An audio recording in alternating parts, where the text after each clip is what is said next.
Hi. Sorry, mate. Afternoon, everyone. Welcome to our pre-match press conference to preview our game against Man United. We'll start off with Vinny from Sky. Frank, we'll start with team news. Dominic Calvert-Lewin, is he available this week? Yeah, he's in contention. To see how match fit he is, but in terms of the injury, he's better. How much of a boost does that give you, particularly as it is another forward option for you? A really good boost. But put it into context, I mean, just what he brings to the side when he's available. Yeah, do I have to say that? He's a good player for us. Pivotal in us staying in the league last year. In that moment, we want to get him fit, we want to get him playing regularly. Mina and Mason Holgate, how are they and how far away are they? Training with us, which is great. Yeri came in the last couple of days training. Mason came in today, part of training. Both working hard to get there, so this weekend comes probably too early for both of them, definitely for Mason. But we hope for a good week's training next week they can be in contention from then on.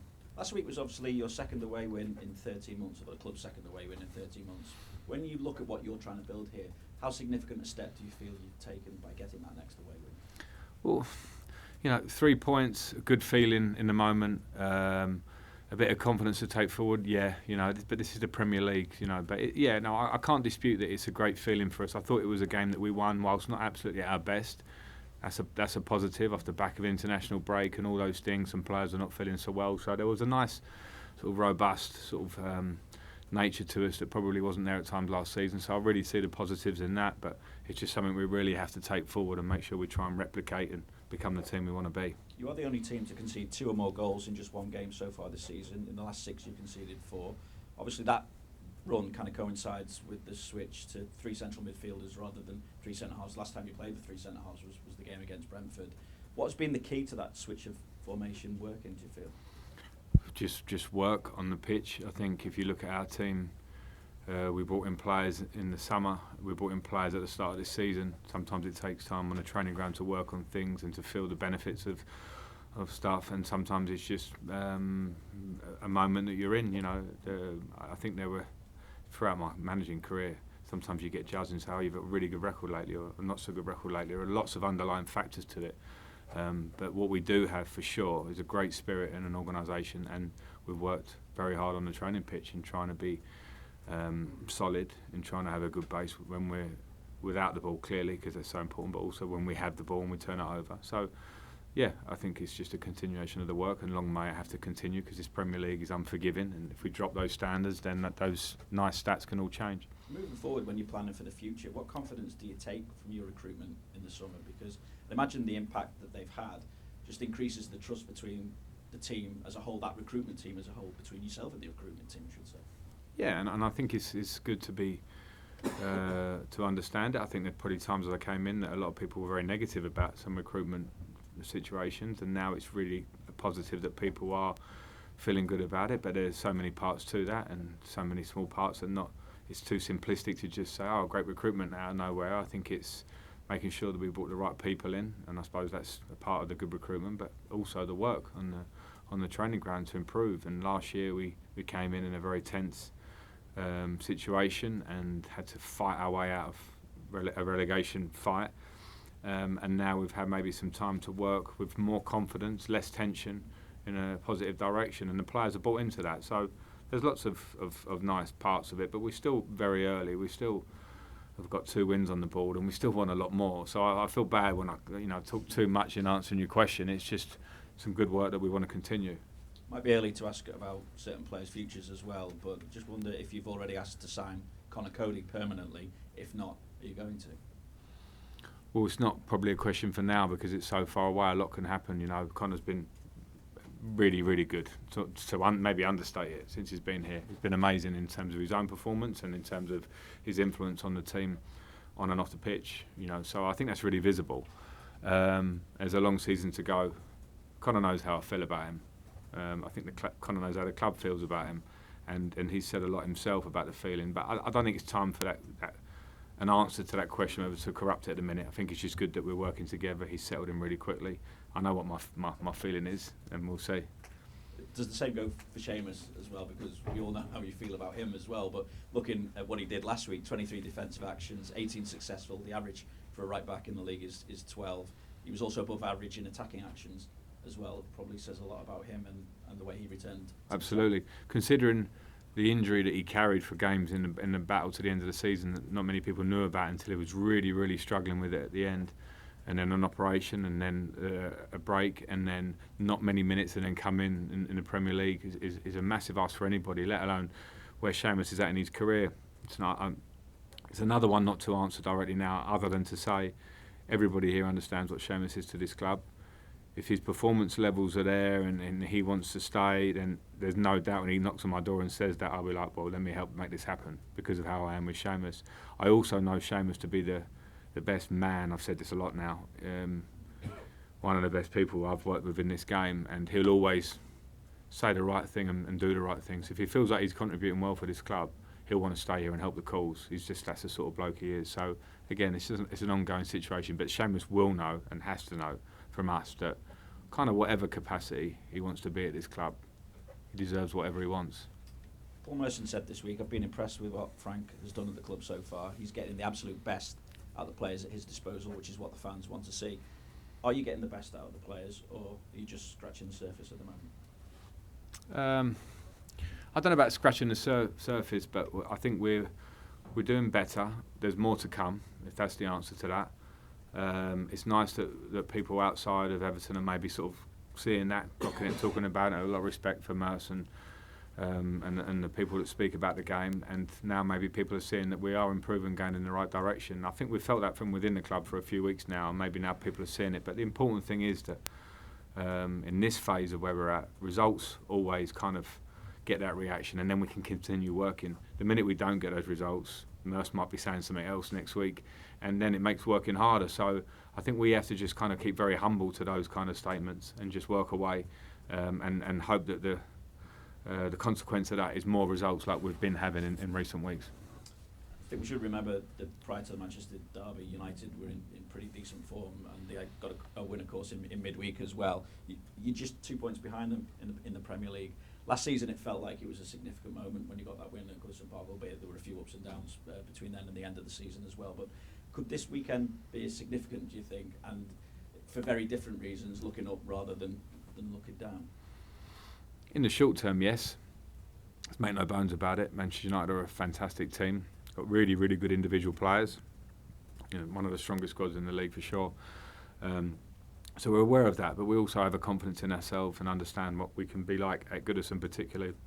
So I think it could be a nice signal in the short term, and I'm not talking about signals to the outside. I think it's more ourselves. We had to dig in and fight against teams like Manchester United and Chelsea to beat them in that run-in to stay in the league.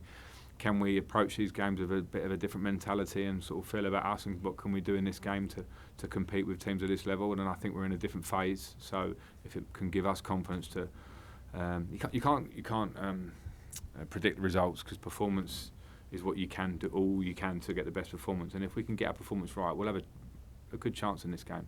Can predict it will be that big Goodison atmosphere though. For sure, I know that, and it's a Sunday night. I'm not sure what they'll do to it, but evening games at Goodison with our fans in this type of game, we were absolutely sure of that. So can we play our part? The atmosphere will be played already by the fans.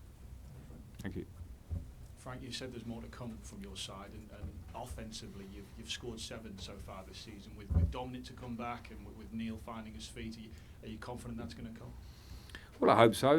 Again, we have to continue working. I think the first 3 or 4 games of the season were not easy to analyse in terms of what numbers we were returning in goals, because we played without a striker a few times, and we were trying to find the right system to get through and introduce players into the squad and the team. But since we found out, I feel like our goal threat's been more. We haven't scored a load more goals, but our goal threat has been better from our point of view. So if we can keep improving that, then hopefully goals will come off the back of it. And on that note, Alex Iwobi's got an assist in 3 in his last 4 Premier League games. That's actually as many as he had in the previous 87 for Everton. So is it the team that's changed? Is it him that's changed? What's led to that? I don't think since I've been here, he hasn't changed. He's been a fantastic player for me in whatever position I played him in last year, and the summer gave pause for thought and how we construct the team as we move forward, and I wanted to actually move Alex into a more central position regularly.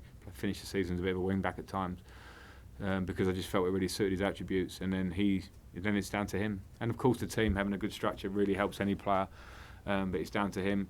And I'm just delighted that I think he's getting the recognition that he deserves as being one of the top midfield players in the Premier League at the moment. That's how I feel about him. Can he add more to his game? Yep, I tell him that. In and around the final third, he can do more because his talent says so. But in game, I think he can do more and assist more and maybe score himself a bit more. But I'm not complaining there. He's been fantastic for us. And just on James Garner, who of course came from Manchester United, how ready is he, and what can we expect from him when he does get his James time? is ready. He's completely ready, and when he came, he was very honest that he wasn't fit for the Liverpool game and was match fit. So we had to work him. He went away with the 21s and played a game, and now he's completely ready. So he's ready to go, and the way he's training, I'm excited to see him play and get him in the team. Frank, I'm just wondering how easy your analysis has been of Manchester United, because they've had some decent results, but they've also had some real anomalies this season. Yeah, I think it's our job to analyse them, and I think I think you probably have to expect the best version of a team to come, and then also try and find weaknesses if you can in a team, and everybody has them. They're not so visible for certain teams, but no, I think we analyse them as well as we can. I think it's very important for us at the moment, while we're on a run that feels like an upward curve, is that we focus on ourselves and keep doing the good things that we do, because we should be able to give a lot of teams trouble if we do our things really well, and at the minute we're doing them pretty well. Can we do them better and better? For sure. So we'll analyse Manchester United, and the first feeling of Manchester United is always there is a big threat on the counter-attack. I think they've had that for many years, and in the individuals at the attacking end of the pitch. So we're well aware of that, but we'll also be hopefully confident in what we can do first. Carl, let's go to Adam and Coady, please. Hi, Frank. Hi. How do you feel about having the best defensive record in the league at the moment? Why do you think that's been the case? Well, I'm very happy about it, because it's a base that can help you win games. It's a base that we never had last year. Since I came here, we didn't have it for whatever reasons, and they're ours to analyse, and we did, and hopefully we've corrected certain parts of that. I'm happy for the lads, because you work as a team collectively, and it's a really nice stat to hold on to, because there's some fantastic teams in this league that don't give away many chances, and we're at the top of that. And it's how long can we stay in and around that for? Realistically, we know that may change, for sure, but we must take pride in it, but understand what it takes, and can we get even better? We can certainly get even better defensively, but some of our play and some of our setup for me has been really pleasing, but we can get better. How vital is that partnership between Conor Coady and James Tarkowski, which really seems to have clicked straight away? Yeah, it's hugely important for us. They're setting standards here which are important for us, to set good standards, so the competition that we have and players that might want to get in the team, frustrated not to get in the team, we've got to see this standard that we're setting now about ourselves of being hard to beat. And it's not just Conor and Tarky, that goes through the whole team, but the good competition we have means that you have to get to those levels, and to get to a level of having that least goals conceded record is a good thing for everybody, and now sustain it, and the players that want to get into the team, you've got to come in and sustain it if and when you get in the team. You're back at Goodison at the weekend. How much have you appreciated the fan support and the relationship that you continue to build with them? Yeah, it's great, because it's that one is not so much about me. It's a nice personal thing for me. I've had it since I got here, but the biggest thing is how it will affect the players. And now what I feel on the pitch at the end of Southampton, what I feel in all these welcomings at Goodison from last year and this year, and the feeling between the fans is that the fans have got a team that they like. They like the look of, they like the feeling of the players. They see a real commitment and some quality in what we're trying to do, and the players are reciprocating that in terms of how they play to a degree. Again, we can get better, but certainly how they interact in the game, social media. I think there's a very positive feeling. It's important in the modern day, because fans pay their money, they love this club. They need to feel like the players are really understanding that, and at the moment that's good. But so again, keep going with that. It's hugely important. Thanks, Frank. Good luck Sunday. Thank you. Any further questions in the open section, Will?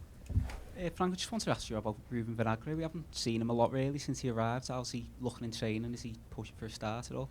Yeah, he's doing well. He trains well with us, and a good lad. I've spoken to him a couple of times, because it's difficult in my job sometimes. Consistency has been a good part of our season in terms of being able to pick the same sort of players. People talk about relationships on the pitch, and Conor and Tarky, and now we've got Miko and Pats. Pats is obviously injured, but when players are playing well, you want to keep going with them, and the team looks good. So Ruben has to train at a good level and be ready. So that's literally my answer. And in terms of his attitude and training performance for that, I can't fault him at all to be ready when he comes in. And just there's been a lot of speculation around a takeover at Everton. I assume for you it's pretty much business as usual. You blank all that out and you just get on with your job. Absolutely. It's something that I don't probably know enough about and probably can't affect. Well, certainly can't affect, other than doing my job well. Because I think that makes every conversation better, whether I'm part of them or not. And the question when you ask me is much more positive than it was at the back end of last season. So I think my job is to coach this team and to build relationships with the team, with the fans, and with the people above me. And I have to say, since I've been here, the relationship I have with the chairman, with the CEO, with the owner, have been great. And I think that's that alignment that we've found and we're searching for has helped us improve. And let's hope we can continue with that, because it won't always be rosy. Improvement doesn't happen in a straight line. It can take its hits. I'm not naive enough to think that because we're unbeaten in some games, everything's great. We must stay on ourselves. But in terms of the communication between the club, I'm very happy at the minute. And as you say, those things are not really for me to dwell on at all, really. Thanks. Okay, thanks very much. We'll now move on to the embargoes.